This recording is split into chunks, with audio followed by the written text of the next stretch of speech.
Bom dia, queridos, graça e paz do Senhor. Hoje é domingo, dia do Senhor, e nós estamos aqui para estudar com você a lição de número 6 da nossa revista Palavra e Vida, uma revista da Convenção Batista Fluminense. A nossa lição de hoje tem como texto base 1 Coríntios 11, verso 2 até o capítulo 14, verso 40. E o tema de hoje é a respeito da adoração cristã. Os capítulos 11 a 14 de 1 Coríntios são aqueles que mais provocam debates, pelo menos em tempos mais recentes. O motivo é que aqui Paulo trabalhará algumas questões ligadas ao culto e à adoração. Justamente os temas com maior potencial para controvérsias no meio evangélico. Então vamos ao primeiro momento da nossa lição. O comportamento durante o culto cristão. E isso aí é um assunto muito sério, né? Como os crentes têm se comportado durante o culto.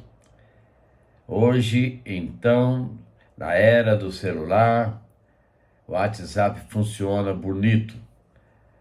Mensagens e outras coisas.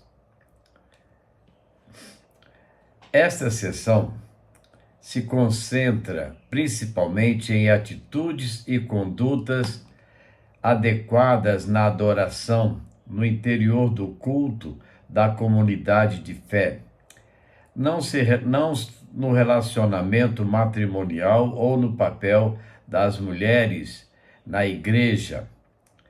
1 Coríntios 11, 2 a 16. Embora as instruções específicas de Paulo possam ser culturais, como a questão de a mulher cobrir a cabeça durante o culto.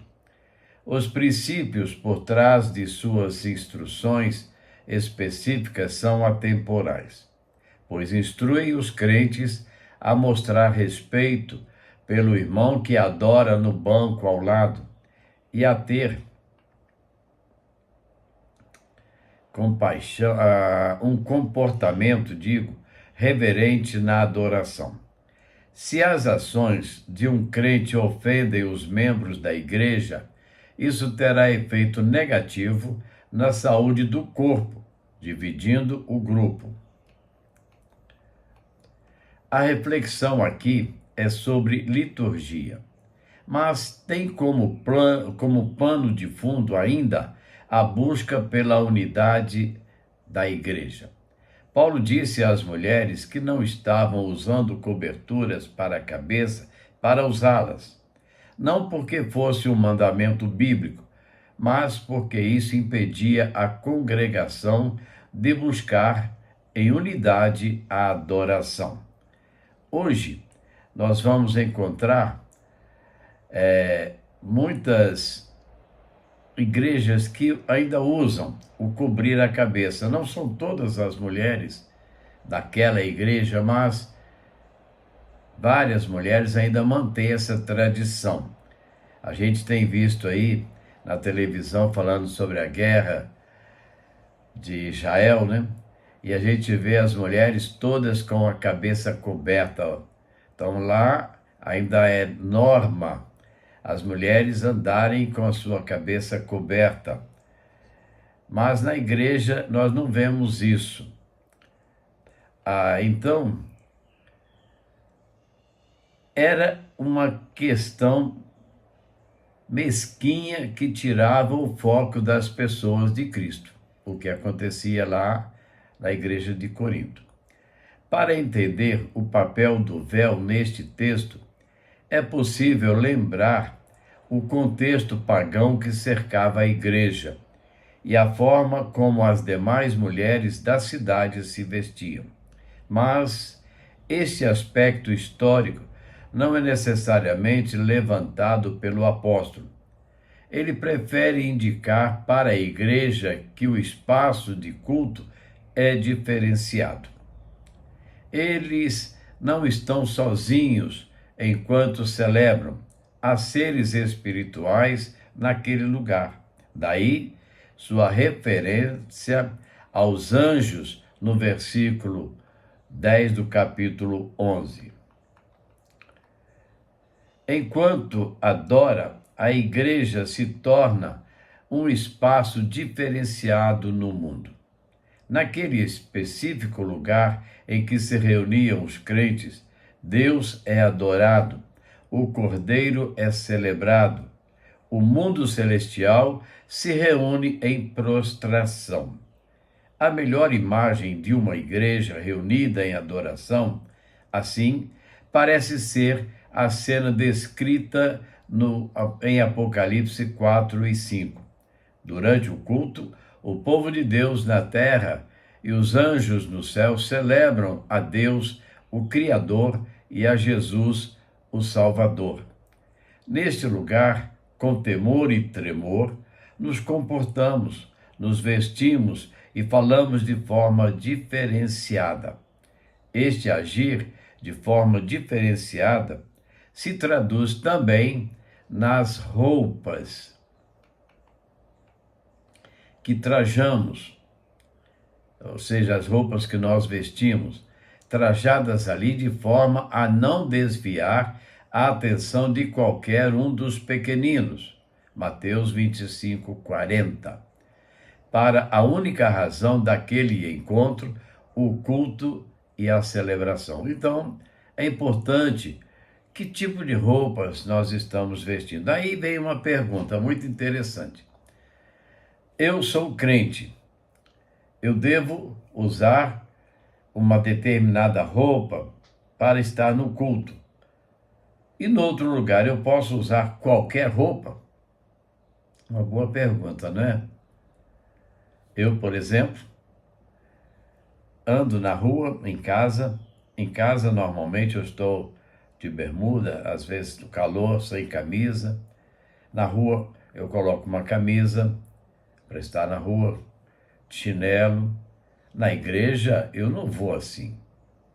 Na igreja, eu vou colocar a minha calça comprida, vestir a minha camisa, calçar o meu sapato, o meu tênis, conforme o dia uma sandália, né? Eu vou de uma forma diferente, reverentemente, de acordo com o ambiente.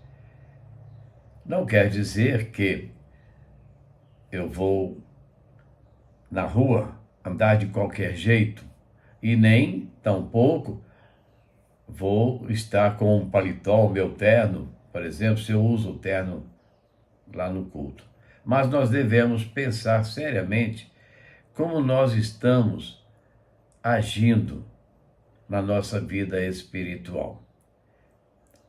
Assim, eles deveriam agir também com relação à ceia do Senhor. Por falar em ceia do Senhor, né?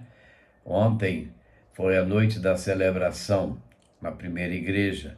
Tivemos ali muitas igrejas presentes participando da ceia do Senhor. Um ato instaurado por Jesus para lembrar sua morte e ressurreição foi transformado pela igreja de Corinto no espaço de glutonaria e embriaguez. Olha só como era o comportamento daqueles crentes, né?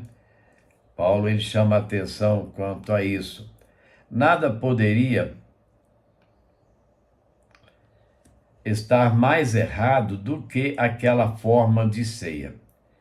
Ali não havia a reverência que nós devemos ter ao celebrarmos a ceia do Senhor. E a celebração é um culto específico, é um culto especial, onde nós lembramos o sacrifício de Jesus, derramando seu sangue, entregando seu corpo pelos nossos pecados, né? Então, a igreja deve se reunir reverentemente na adoração ao Senhor. E a ceia deveria ser um ato e deve ser um ato de adoração a Jesus Cristo. Segundo momento da nossa revista, questões sobre os dons espirituais. É outro assunto bem discutido na carta aos Coríntios. O apóstolo agora ilumina alguns assuntos referentes aos dons espirituais, ou carismas, que seria uma outra forma de falar de favores extraordinários dados pelo próprio Deus através do Espírito Santo à igreja, com a missão de edificá-la. Lembre-se, os dons servem para edificação da igreja, por meio de sua graça universal. Deus dá talentos a todas as pessoas para as mais diferentes obras humanas. Entretanto, quando o assunto é igreja ou atividade espiritual, essa graça se manifesta especificamente aos crentes regenerados por meio de dons espirituais. É possível dizer, assim, que qualquer pessoa tem talento, mas apenas os crentes possuem dons espirituais recebidos no momento específico de sua conversão.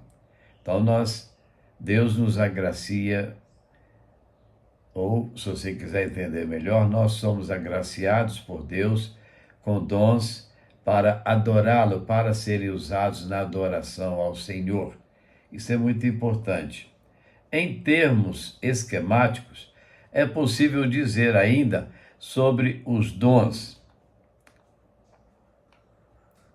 São as manifestações do Espírito, não do talento humano. 1 Coríntios 12, 7. São dados pelo Espírito, não merecidos. 1 Coríntios 12, 7. Tem muitos que dizem, eu mereço, eu sou isso, eu sou aquilo, eu faço isso, faço aquilo na igreja, eu merecia ter esse, aquele dom. Assim como na nossa mão, nós temos 5 dedos, e cada dedo tem uma utilidade, assim como no nosso corpo nós temos vários membros, e cada membro tem uma utilidade, também cada pessoa recebe um dom de Deus, algumas têm mais, outras têm menos, para serem usados para glorificação a Deus. Mas cada crente tem pelo menos um dom. São dados para o proveito comum, não para o benefício pessoal. Então, não é para eu me exibir diante das pessoas, mas para que nós possamos todos usufruirmos de um benefício. Por exemplo, um instrumentista, eu toco a minha gaita para que todos possam curtir aquele momento, vivendo aquele momento espiritual, cantando, ouvindo. O maestro rege, o pianista toca, assim como nas nossas casas nós temos dotes culinários, cada um sabe fazer uma coisa e todos em comum aproveitam. Diz lá que na igreja primitiva todos tinham tudo em comum, ou seja, tudo que cada um produzia servia para todos. O Espírito Santo dá os dons segundo sua vontade, à luz das necessidades da igreja. Pense bem, necessidade da igreja, não é da vontade de cada um. 1 Coríntios 12, 11. As listas dos dons na Bíblia são representativas, não exaustivas, ou seja, tem uma razão de ser. O crente não escolhe os dons que recebe, pois são oriundos da ação soberana do Espírito Santo. Todavia, Paulo exortou os crentes de Corinto a procurar os dons que conduzem à Desculpem. Paulo exortou os crentes de Corinto a procurar os dons que conduzem à edificação, e não os dons milagrosos, porque eles são secundários. Então tem muita gente aí, eu tenho o dom da cura, eu tenho o dom disso, eu tenho o dom daquilo. Não. Os nossos dons são para serem usados, não é na minha edificação, mas na nossa edificação. Não é na edificação da minha família, mas na edificação da igreja do Senhor Jesus Cristo. Amém? Terceiro momento. Administrando os conflitos domésticos. E como existem conflitos domésticos na igreja, não é mesmo? A presente sessão, 1 Coríntios 13, foi construída por Paulo para tratar do amor entre os crentes da igreja, em especial no contexto litúrgico. O amor era o caminho para que as picuinhas, comida e vestimentas, perdessem o sentido e eles conseguissem caminhar como igreja de Cristo. Me lembrei aqui de uma história. 4 irmãs, crentes, iam à igreja todos os domingos. Mas, o que elas faziam na igreja? E aí, você viu o vestido de fulano, que coisa horrorosa? E o sapato da ciclana, como é que estava? E o cabelo, então, da Beltrana? Cada uma observava algo errado na vida dos outros. Certo domingo, 2 delas estavam passando mal. E uma disse para a outra: olha, eu vou ficar cuidando das nossas irmãs e você vai à igreja para você trazer para a gente as novidades. Tá bom? Aí sim, aquela foi à igreja. Quando ela chegou em casa, voltando do culto, aconteceu algo interessante. As 2 irmãs doentes já estavam melhores e as 3 se uniram. Senta aqui, conta pra gente, como é que foi? O que você viu de novidade lá?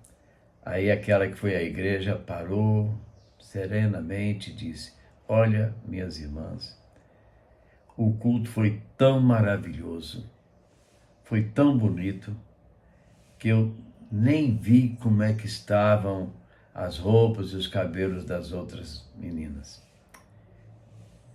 Eu participei do culto, eu me envolvi com o culto, eu cantei, e é assim que nós devemos ser. Estar na igreja não para apreciarmos as diferenças, por buscarmos curiosidades, mas para adorarmos ao Senhor. E assim deve ser a nossa vida. Então, vamos celebrar ao Senhor nos cultos, quando estivermos presentes, participando da adoração. Vamos lá. Entretanto, não é difícil perceber que estes versículos servem com muita tranquilidade também para ensinar meios e maneiras para administrar conflitos familiares. Em especial entre cônjuges, né? Conflitos entre cônjuges, a famosa DR. As ideias a seguir saíram de um texto muito interessante produzido pelo pastor Israel Belo de Azevedo, que com sua costumeira objetividade levantou alguns princípios para boa convivência doméstica. Vamos ver? Primeiro princípio: cuidado com a irritação. Às vezes nos irritamos facilmente. Em 1 Coríntios 13, 5, há a expressão: não se exaspera, ou não se exaspere, não se ressente do mal. Outra versão traduz assim: o amor não é irritadiço, nem melindroso. É conhecida a expressão: Fulano tem pavio curto, que é uma forma de dizer que fulano explode por qualquer coisinha. E olha que às vezes nós explodimos por qualquer coisinha. Às vezes o nosso cônjuge fala alguma coisa e nós nos irritamos. Precisamos então exercitar um pouco de calma, né? Estarmos mais solidários, pois no contexto doméstico, usando a mesma analogia, administrar os conflitos significa estender o pavio. Pavio curto no lar não é boa coisa. Na verdade, em nenhum lugar, não é mesmo?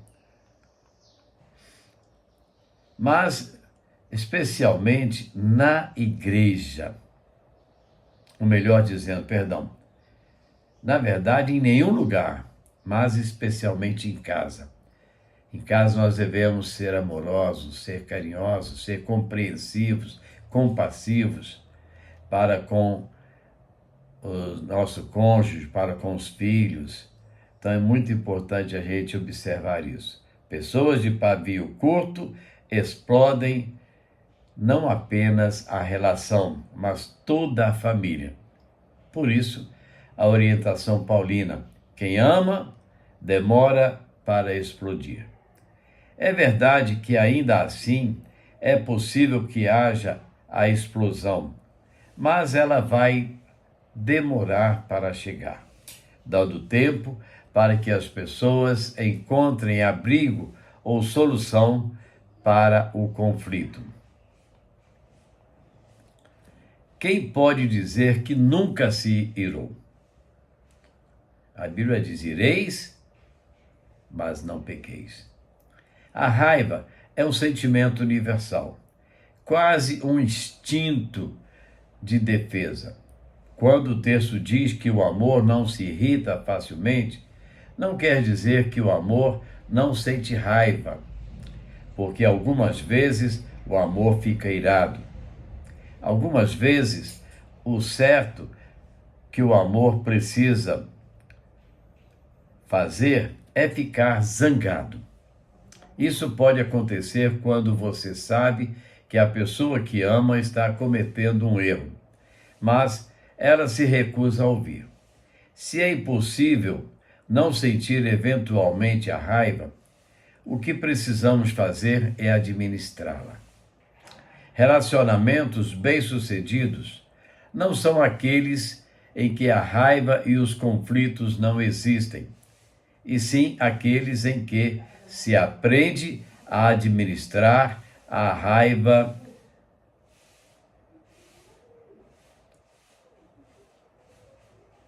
e os conflitos. Eu dei um tempinho, às vezes dá um tempo para não explodir tão forte. A maioria dos relacionamentos que deram errado teriam dado certo se as pessoas aprendessem a administrar seus momentos de ira. Como administrarmos a raiva?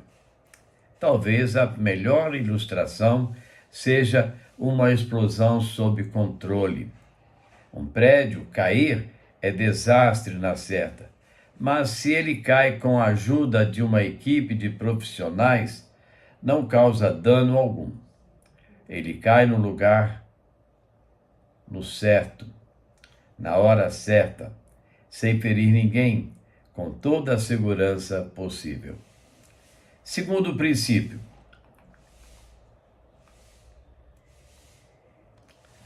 a busca pela verdade.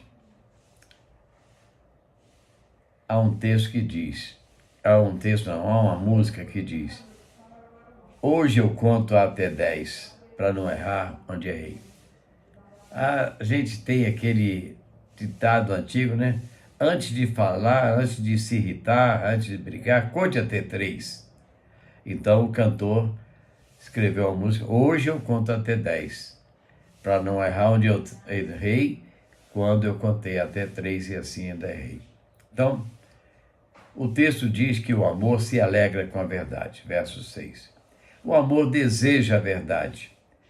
A desonestidade destrói os relacionamentos. A consequência de esconder a verdade é a superficialidade nos relacionamentos. Você não pode ser íntimo de uma pessoa escondendo a verdade.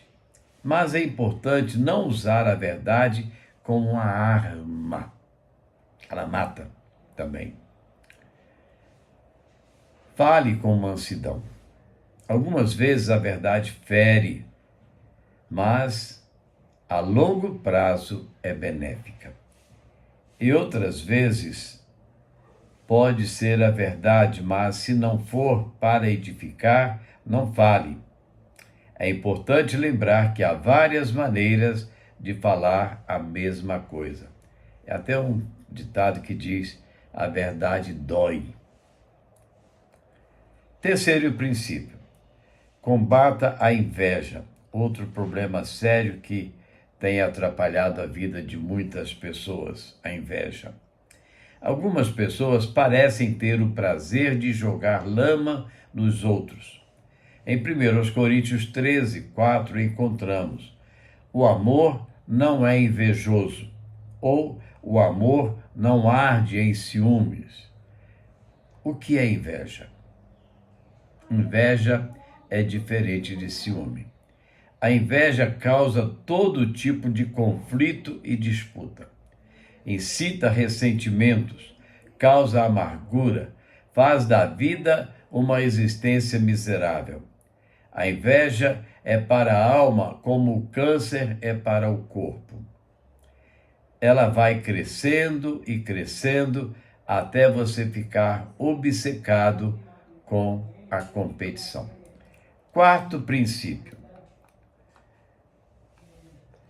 ame sem orgulho.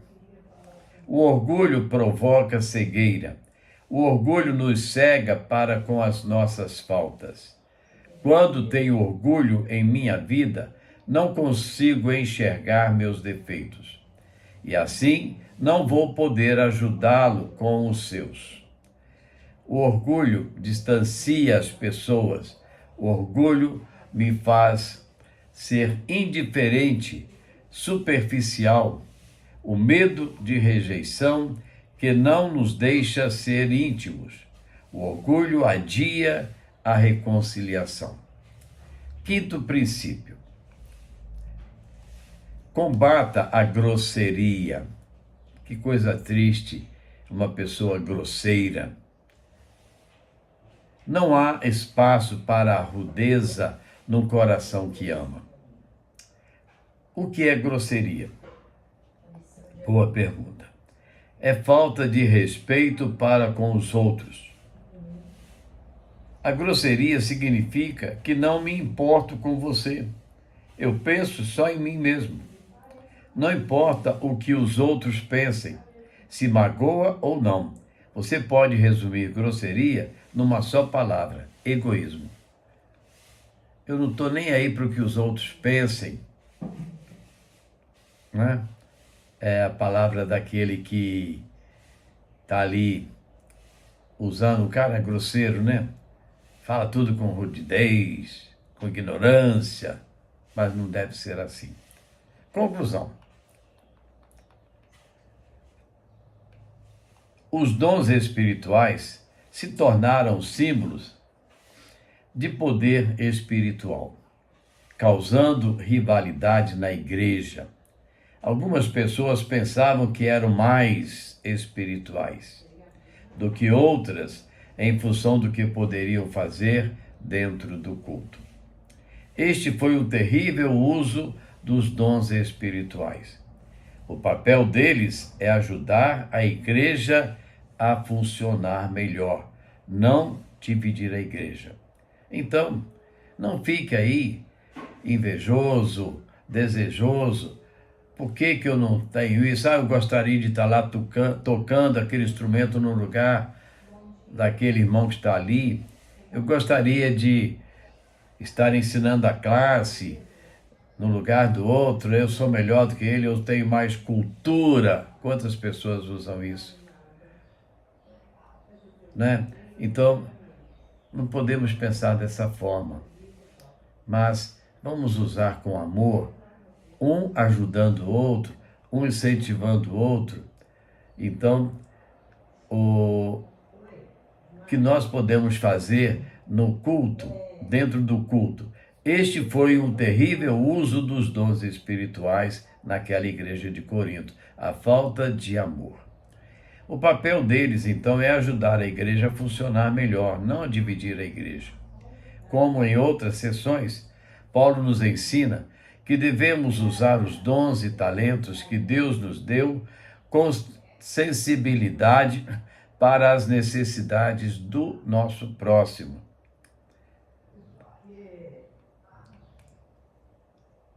E da coletividade do corpo de Cristo. Então, a nossa igreja, nosso grupo, né? Dentro da igreja, nós temos grupos, por exemplo, a classe da Escola Bíblica Dominical, os departamentos de juniores, adolescentes, adultos, a classe de homens, de mulheres, separadamente. Então, cada um deve exercer dentro do seu grupo o amor, pensando que você pode se ajudar e pode ajudar os outros também. E todos crescerem na graça e no conhecimento de Jesus Cristo. Para pensar e agir. Primeiro, o culto comunitário. Quando o crente se reúne com seus irmãos, é o espaço privilegiado para a edificação mútua. Quais seriam as causas de conflitos e disputas que eventualmente nele se manifestam? Segundo, os eventuais conflitos nas igrejas produziram um fenômeno conhecido atualmente como desigrejados, ou seja, pessoas que entendem que o melhor é viver a vida cristã fora da comunidade eclesiástica. Que respostas poderíamos dar para estas pessoas retornarem para a comunhão de uma igreja local? Vocês fizeram um pouco caso de mim, vão responder. Então vamos trabalhar para manter o nosso grupo coeso, unido, para que as pessoas tenham prazer de vir à igreja, de vir à nossa classe, participar conosco da escola bíblica dominical, participar conosco do culto de adoração ao Senhor, de celebração. Terceiro e último, por que Paulo conclui a sessão dos dons espirituais com uma descrição do papel do amor na vida cristã? Né? Por quê Paulo age dessa forma? Certamente porque ele via a desunião daquelas pessoas e o maior dom que nós podemos exercer na igreja é amar ao próximo. Amar as pessoas, tratá-las com carinho, com educação e assim deixarmos Deus agir na nossa vida. Amém? Vamos orar? Nosso Deus e Pai, muito obrigado, Senhor. Somos gratos ao Senhor pelas bênçãos que o Senhor nos deu. Te agradecemos pela programação de ontem, pela noite da celebração tão importante para nossas vidas. Te agradecemos, Deus, porque o Senhor derrama sobre nós a tua graça, o teu amor, e que nós possamos usar os dons que o Senhor nos dá para a edificação da tua igreja, Senhor. E que todos sejamos unidos num só propósito, adorá-lo e servi-lo com fidelidade, com sinceridade. Abençoa, Senhor, as nossas famílias, abençoa as nossas vidas, perdoa, Senhor, os nossos pecados.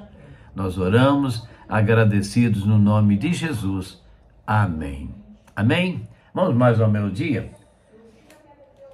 Você quer servir a Deus? Onde?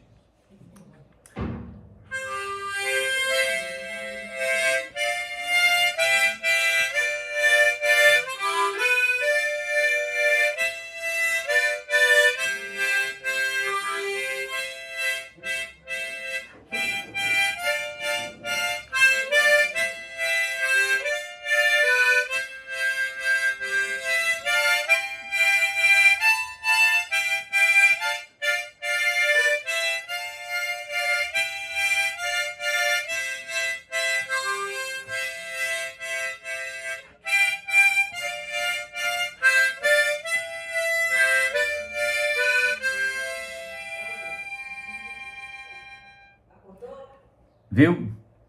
Onde você estiver, no grupo que você estiver, na igreja que você estiver, na casa que você estiver, pense, se eu tiver Jesus ao lado e for por ele abençoado, não importa onde eu estiver, eu vou estar servindo com alegria e com dedicação. Amém?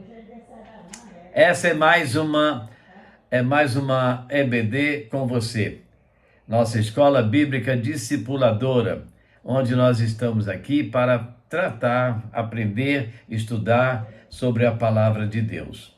Que você tenha um bom domingo, um domingo de alegria com a sua família, um domingo de paz, um domingo de muito companheirismo, de muito amor. E logo mais, às 7:30 da noite, nós esperamos você ali na PIB para mais um culto de celebração. Lembre-se, não fique em casa. Vá à casa do Senhor, adorar ao Senhor. Amém? Que Deus nos abençoe.